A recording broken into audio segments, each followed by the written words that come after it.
व्हायला पाहिजे। त्यामुळे सावित्रीबाईंना दगड मारणारे आणि त्यांच्यावर शेण फेकणारे हे काय अफगाणिस्तानातून आलेले नव्हते, सौदी अरेबियातून आलेले नव्हते, तिकडून जेरुसलेमवरून आलेले नव्हते, तिकडून लंडनहून आलेले नव्हते।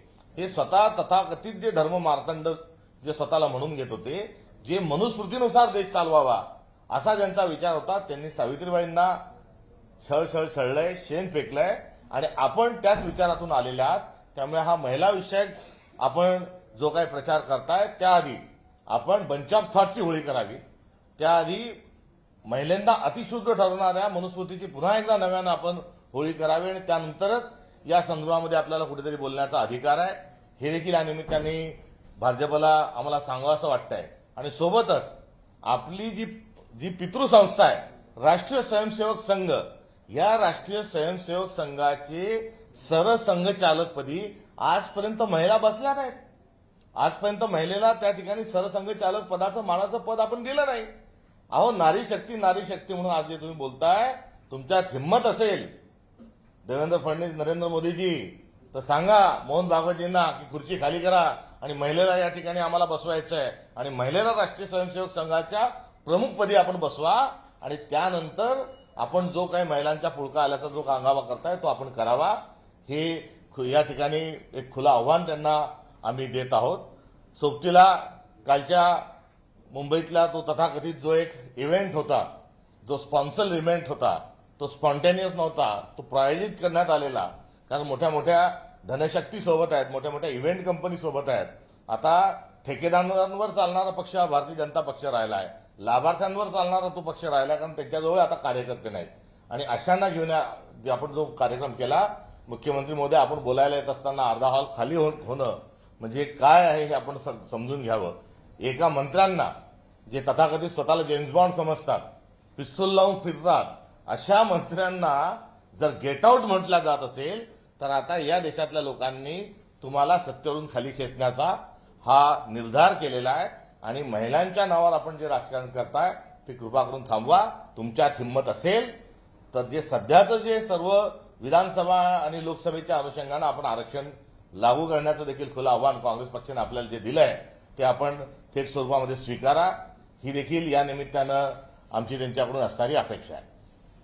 कालच्या मोर्चामध्ये जी महिला चिडलेली होती आणि अनेक भाजप नेत्यांना देखील सवाल विचारले, या संदर्भाने आता महापौरांनी दिलगिरी व्यक्त केली आहे। मी प्रथम नागरिक म्हणून दिलगिरी व्यक्त करते की काल मुंबईकरांची गैरसोय झाली, मात्र हे करताना त्या भगिनीनं भाजपचा आमचा रोज समजून घ्यावा अशी अपेक्षा त्यांनी व्यक्त केली आहे।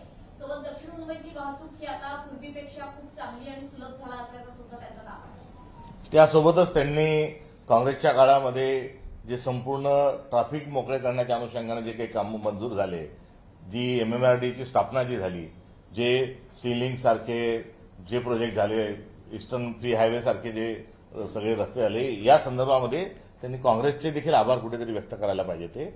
मात्र या मुळात कुठेतरी आपण गेल्यानंतर आता लोक आपल्या विरोधात आहे म्हणून आता हा त्यांचा स्वतःला आणि भारतीय जनता पक्षाला वाचवण्याचा त्यांचा हा केविलवाणा प्रयत्न आहे। मूळ मुद्दा जो आहे तो डिलिमिटेशनचा आहे आणि डिलिमिटेशनला असणारा जो विरोध आहे यावर हे एक शब्दही बोलायला तयार नाही। डिलिमिटेशन करत असताना मराठी माणसाची किंमत ही कमी होणार आहे, मराठी भाषेचं होत असणारं नुकसान या संदर्भात त्या बोलायला तयार नाहीत किंवा भारतीय जनता पक्ष बोलायला तयार नाही। डिलिमिटेशन झाल्यामुळे महाराष्ट्राचं किती मोठं नुकसान होणार आहे का महाराष्ट्राला फायदा होणार आहे या मेरिटवर चर्चा करण्याची त्यांची तयारी नाही। कारण महाराष्ट्राचा गायपट्टा करण्याचं जे नियोजन देवेंद्र फडणवीसांचं आहे ते काही लपून राहिलेलं नाही। हिंदी सक्तीची करताना आणि मायबोली मराठीच्या छातीत खंजीर खुपसत असतानाच आम्ही या संदर्भात देवेंद्रजींचा महाराष्ट्राला गायपट्टा करण्याचा जो त्यांचं नियोजन ते सांगितलं होतं। आता या संदर्भातली चर्चा ही महिला आरक्षणाची चर्चा करण्याची आवश्यकता नाही, ते व्हावंच। हे काँग्रेसचं बिल आहे आणि काँग्रेसने याआधी महिला आरक्षणाची मुहूर्तपेढ केलेली आहे। 50% स्थानिक स्वराज्य संस्थांमध्ये जे आरक्षण आहे ते काँग्रेसचंच आहे आणि केवळ स्थानिक स्वराज्य संस्थांत नव्हे तर सर्वदूर असलं पाहिजे, ही असणारी काँग्रेसची जुनीच मागणी आहे। आज देखील काँग्रेस त्याच्यावर ठाम आहे। मात्र मुद्दा काय आहे, मुद्दा डिलिमिटेशनचा मुद्दा आहे की 48 वरून जेव्हा आपल्या जागा वाढणार आहेत तेव्हा भारतामध्ये महाराष्ट्राचं महत्व काय राहणार आहे। मुंबई आणि महाराष्ट्र यामध्ये कुठे तोडण्याचा प्रयत्न होणार आहे का?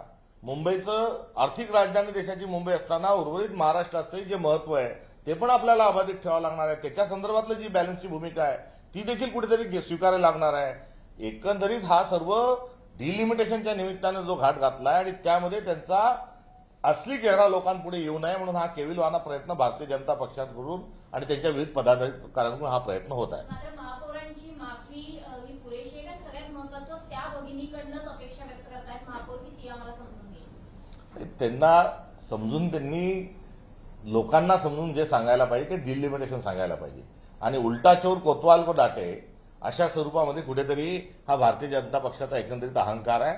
मात्र ते माफी मागत आहेत याचा अर्थ काय हे आता देशातल्या जनतेने ओळखून घ्यावं. सर, नीरज गुंडे नावाचे एक अधिकारी आहेत ते देवेंद्र फडणवीस यांच्या देखील खूप जवळचे आहेत. त्यांच्यावर असा आरोप आहे की अधिकाऱ्यांच्या बदल्या ते करतात, धमकवतात. मागे देखील आपण एक प्रकार उघडकीस आणलं होतं की अधिकाऱ्यांना धमकवलं जाते, त्यांच्या बदल्या अवैध पद्धतीने केल्या जात आहेत. आता ट्विटरवर एक ट्रेंड जो आहे तो व्हायरल होत आहे यांच्या संदर्भात, कारण का हे अधिकाऱ्यांना धमकावत होते बदल्यांसाठी आणि परस्पर बदल्या देखील. त्यांचं नाव काय सांगितलं आपण? नीरज गुंडे, RSSचे संबंध. तर आता गुंडे ज्या माणसाचं नाव आहे आणि त्या गुंडेंना जर देवेंद्र फडणवीस स्वतःच्या पदरी ठेवत आहेत आणि त्यांचे थेट कनेक्शन जर रेशीम बागेतून आहे तर हा लाडका ठेकेदार आहे, गुत्तेदार आहे. मात्र हा गुत्तेदार कुठेही मेगा इंजिनिअरिंग सारखे प्रोजेक्ट सँक्शन करायला मंजूर करतो का नाही करतो माहीत नाही. मात्र आउटसोर्सिंग आता अधिकाऱ्यांच्या बदल्याच्या संदर्भामध्ये हा एक कुठेतरी नवीन ठेकेदार आहे आणि बदल्या ज्यांच्या करायच्या आहे तिथे त्या गुंड्याला